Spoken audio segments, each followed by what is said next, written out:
ബഹുമാനപ്പെട്ട ശ്രീ തോട്ടത്തിൽ രവീന്ദ്രൻ, ബഹുമാനപ്പെട്ട ഗതാഗത വകുപ്പ് മന്ത്രി.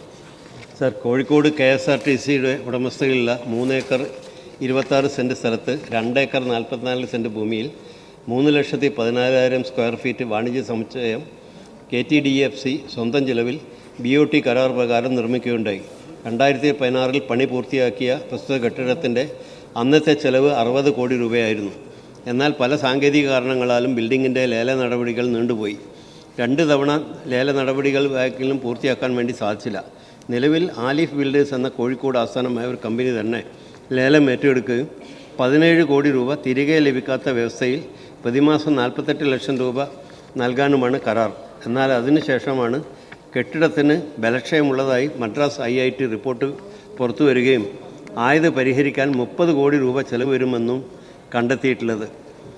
നിലവിൽ മൂത്രപ്പുര PN പാർക്ക് 1-ാം നിലയിലെ ഹോട്ടലിൽ നിന്നുള്ള വരുമാനം കരാർ ഏറ്റെടുത്ത ആലിഫ് ബിൽഡേഴ്സ് എന്ന കമ്പനിയാണ് കൈകാര്യം ചെയ്യുന്നത്.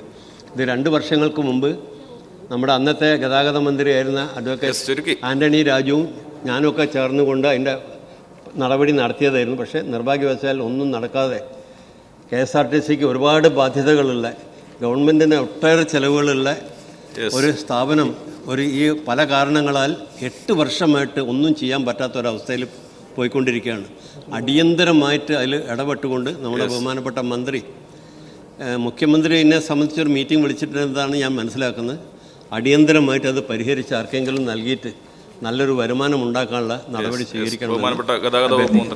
ബഹുമാനപ്പെട്ട ശ്രീ തോട്ടത്തിൽ രവീന്ദ്രൻ അവർ പറഞ്ഞ എല്ലാ കാര്യങ്ങളും സത്യമാണ്. അദ്ദേഹം 100% ശരിയാണ് പറഞ്ഞത്. ബാക്കി മാത്രമേ പറയുന്നുള്ളൂ.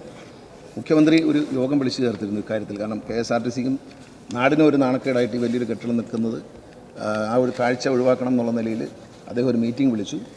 ഈ ആലിഫ് ബിൽഡേഴ്സിനോട് എഗ്രിമെൻറ്റ് പ്രകാരം അവരാണ് ഇതിൻ്റെ ഡാമേജ് എല്ലാം തീർക്കേണ്ടത്. എഗ്രിമെൻറ്റ് അങ്ങനെ എഴുതിയിരിക്കുകയാണ്. അപ്പോൾ ആ എഗ്രിമെൻറ്റ് നമുക്ക് മാറ്റം വരുത്താൻ പറ്റത്തില്ല. ആ എഗ്രിമെൻറ്റിൽ പറയുന്നു ആലിഫ് ബിൽഡേഴ്സ് എന്ത് തകരാറുണ്ടെങ്കിലും പരിഹരിക്കും എന്നാണ്. പക്ഷേ അവർ ഈ ആലിഫ് ബിൽഡേഴ്സ് ഇപ്പം തന്നെ വാടക വാങ്ങിക്കുന്നുണ്ട്. പക്ഷേ നമുക്കൊരു പൈസ KSRTCക്കോ KTDFCക്കോ തരുന്നില്ല. അദ്ദേഹം പറഞ്ഞത് ശരിയാണ്. അപ്പോൾ ഇത് മുന്നോട്ടങ്ങനെ പോകുമ്പോൾ ഇനി അങ്ങനെ മുന്നോട്ട് പോകാൻ കഴിയാത്തില്ലതുകൊണ്ട് IIT അങ്ങനെ പറഞ്ഞെങ്കിലും ചീഫ് ടെക്നിക്കൽ എക്സാമിനർ വീണ്ടും പരിശോധിച്ചു ഗവൺമെൻറ്റിന് വേണ്ടി. അദ്ദേഹത്തിൻ്റെ ശുപാർശ ഇത്ര വലിയൊരു തുകയല്ല.